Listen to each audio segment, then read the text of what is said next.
नमस्कार, आदाब, सत श्री अकाल, जय भीम, जोहार। मेरा नाम है नवीन कुमार। 18 साल के बाद उत्तर प्रदेश में कोई मुख्यमंत्री विधानसभा का चुनाव लड़ने जा रहा है, वरना मायावती से लेकर अखिलेश यादव और खुद योगी आदित्यनाथ तक विधान परिषद के कोटे से ही मुख्यमंत्री रहे। तो ऐसा क्या हो गया है कि योगी आदित्यनाथ को चुनाव में उतरना पड़ रहा है? इसको समझिए जरा, क्योंकि अयोध्या वासी राम जी के डर से योगी आदित्यनाथ गोरखपुर रवाना हो चुके हैं। पिछले कई दिनों से मैं अयोध्या में कुछ लोगों से बात कर रहा था। जब से योगी आदित्यनाथ के उतरने की हवा उड़ाई गई थी, तभी से मेरी दिलचस्पी यह जानने में थी कि क्या वाकई बीजेपी ऐसा हाहाकारी कदम उठाने जा रही है, और उठाने जा रही है तो इसका अंजाम क्या होगा। मैंने अयोध्या के 3-4 लोगों से बात की लगातार, और सब खांटी अयोध्यावासी, और तीनों खांटी राम भक्त, भाजपा वाले राम भक्त नहीं, अयोध्या वाले राम भक्त। और सबने कहा कि हम सब दुआ करें आदित्यनाथ को अयोध्या से उतार दे बीजेपी, क्योंकि अगर ऐसा होता है तो उन्हें हारने से कोई नहीं रोक सकता। अयोध्या में भाजपा की राम भक्ति का फर्जीवाड़ा नहीं चलता। यहां के सरयू का पानी जितना पंडित का है, उतना ही मुसलमान का, उतना ही दलित का, और उतना ही ठकुरान का। आखिर वही हुआ। भाजपा ने अयोध्या से योगी आदित्यनाथ का टिकट काट दिया है। शायद उसने समीकरण को समझ लिया था कि योगी आदित्यनाथ को उतारा तो मिट्टी पलीद हो जाएगी, और मिट्टी पलीद होने से रोकने के लिए जितनी ताकत लगानी पड़ेगी अयोध्या में, उतने में कई सीटें मिट्टी में मिल जाएंगी। आप कह सकते हैं कि राम के डर से भागे योगी। भाजपा ने अपनी पहली ही सूची से चौंका दिया है। मुख्यमंत्री योगी आदित्यनाथ को चुनाव लड़ने के लिए उनके मठ भेज दिया गया है, गोरखपुर। वही गोरखपुर जिसकी गलियों में एक जमाने में नारे लगते थे चुनाव में कि योगी बाबा हारेगा तो सीधे गोली मारेगा। इस पर चौंकने की वजह यह है कि योगी का अयोध्या से लड़ना तय माना जा रहा था। सूत्र बताते हैं कि पार्टी हाईकमान की भी मंशा यही थी। उन्हें लग रहा था कि योगी जैसा कट्टर हिंदुत्व का चेहरा अयोध्या से उतरेगा तो पूरे उत्तर प्रदेश में वोटों के ध्रुवीकरण की उम्मीद रहेगी, हिंदू मुसलमान हो सकता है। लेकिन खुद योगी आदित्यनाथ ने हिसाब किताब लगाया तो उन्हें अयोध्या में अपना झंडा और डंडा दोनों हिलता हुआ नजर आया। उनका दिल ही बैठ गया। उन्होंने आला कमान से कहा कि महोदय, हमें तो हमारे मठ वाली सीट दे दीजिए। अयोध्या का नक्षत्र हमारे लिए ठीक नहीं लग रहा है। दरअसल अयोध्या ऐसी सीट है जहां 93.2% आबादी हिंदू होने के बावजूद भाजपा की जीत तय नहीं लग रही थी। 2012 में यह सीट सपा ने जीती थी। 2017 में मोदी योगी लहर में भाजपा के हाथ आई। इस बार समीकरण क्या बनेंगे अभी यह तय नहीं है। यहां का जातीय समीकरण भी भाजपा के पक्ष में जाता हुआ नजर नहीं आ रहा है, इसको भी समझ लीजिए। अयोध्या में 22,000 वैश्य यानी बनिया हैं, 22,000 ही कायस्थ और लगभग इतने ही निषाद। कायस्थ और वैश्य जातियां तो तब भी भाजपा की तरफ झुकी हुई हैं, लेकिन यादवों के 40,000 वोट हैं और मुसलमानों के 27,000 वोट। इसके अलावा दलितों के 50,000 वोट, 18,000 कुर्मी हैं। योगी ने कहा, ना बाबा ना, अपने लिए गोरखपुर ही ठीक है। दरअसल खुद योगी अपने गढ़ गोरखपुर से उतरकर पहले अपनी जीत सुनिश्चित करना चाहते हैं। अखिलेश यादव ने इस पर मजा ले लिया कि योगी तो चुनाव से पहले ही गोरखपुर भाग लिए। उन्होंने ट्विटर पर लिखा, कभी कहा मथुरा, कभी कहा अयोध्या, और अब कह रहे हैं गोरखपुर। जनता से पहले इनकी पार्टी ने ही इनको वापस घर भेज दिया है। दरअसल इनको टिकट मिली ही नहीं है, इनकी वापसी की टिकट कट गई है।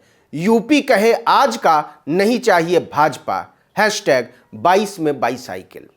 भाजपा से ज्यादा तो योगी आदित्यनाथ के लिए यह फजीहत वाली स्थिति हो गई है। अयोध्या सदर विधानसभा से योगी के चुनाव लड़ने के कयासों के बीच भाजपा कार्यकर्ताओं ने उनके लिए जनसंपर्क अभियान भी शुरू कर दिया था। साथ ही संत, साधु और मंदिर से जुड़े हुए लोग अपनी तरह से माहौल बना रहे थे।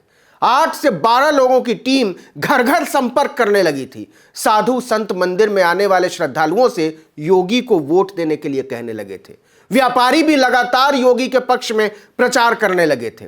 वार्ड स्तर पर भाजपा का स्थायी कार्यालय बना दिया गया था, लेकिन अब सब भंडूल हो गया है।